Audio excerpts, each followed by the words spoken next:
be painting with me today. Today we are going to be painting the Winter Woods Watercolor Kits. These are so cozy, so perfect for those cold months. I hope you enjoy them as much as I did.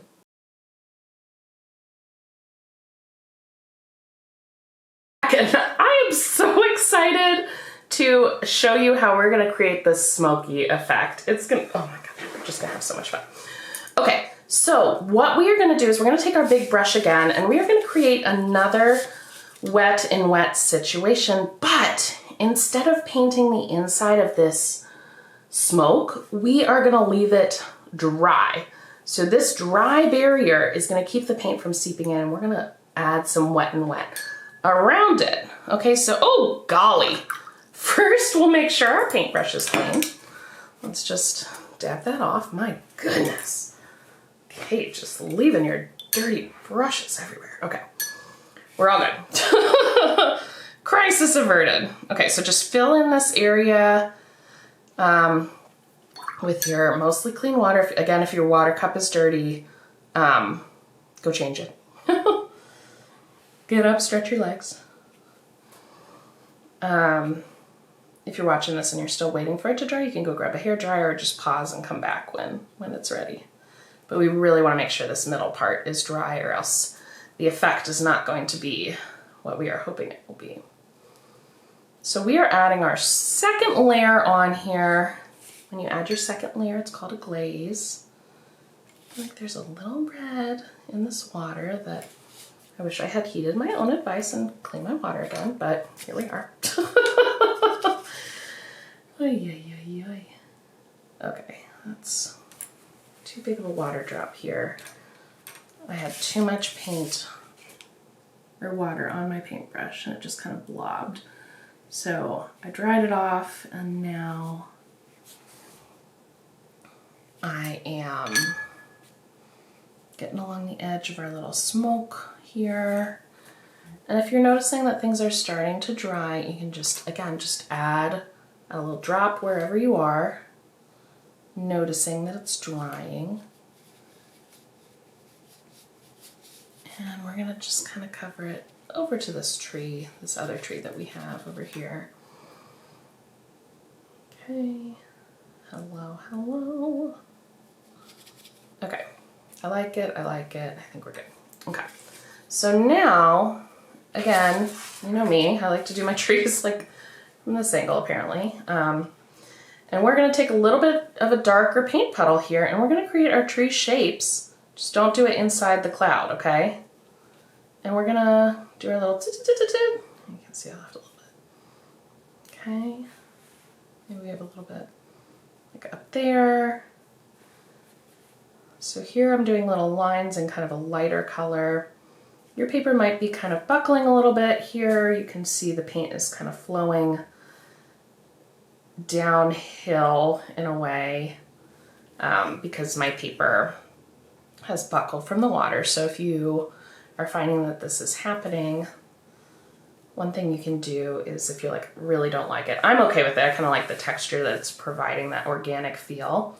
But you can always wait for it to dry, spray it back with a spray bottle, and then put some heavy books on top, and that will flatten it out, and then you can add tape around the edge and tape it to a board, and that will prevent that from happening. So now what we're gonna do is we are gonna create, like, remember how the tree was kind of like right here?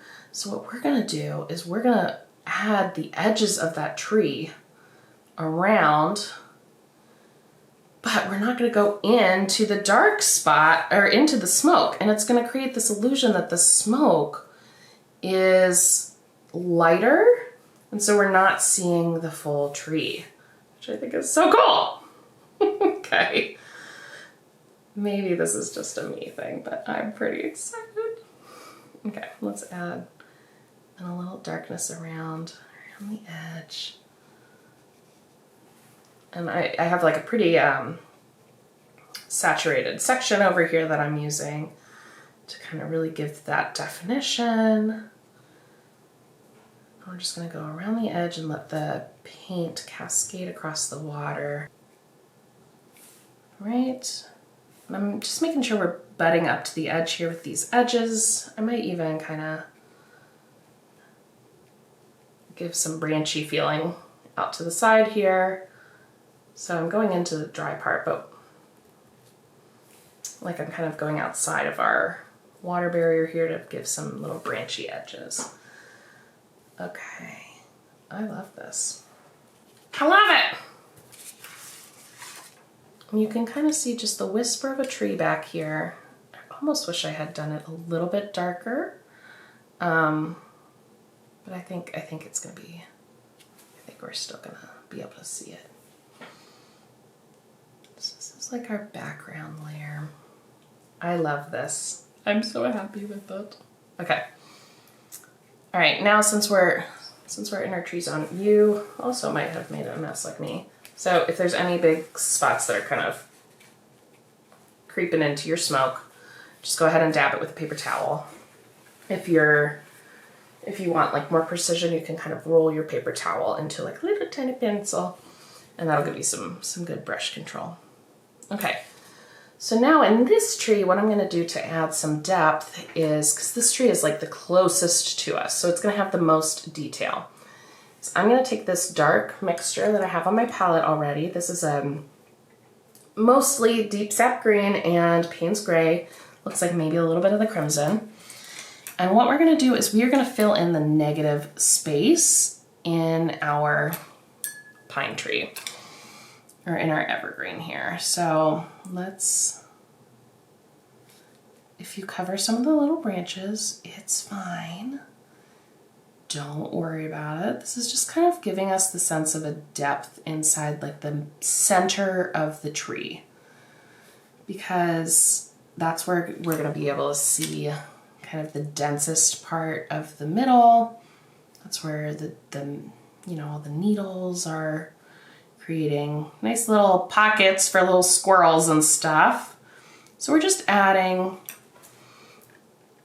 a bit of that depth by darkening the parts that are furthest away, more ensconced, and leaving the parts that are closest to us, the little branchy parts that are drawn with the outline. We are leaving those parts lighter. So again, you might want to use your smaller brush here. I'm being stubborn and using my large brush. I'm going to switch as soon as I get all the paint off of this brush. I don't really like, especially when I have a lot of paint on my brush, I don't like to just go ahead and dunk my brush in water. I kind of like to use it until most of the paint is out, because this helps preserve your paints. I hope you enjoyed the preview of this design from our watercolor kit. Stay tuned for the process video in super speedy mode. If it looks like fun, check out our watercolor kits with the links in the video description below to learn how you too can paint a fun design like this.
you.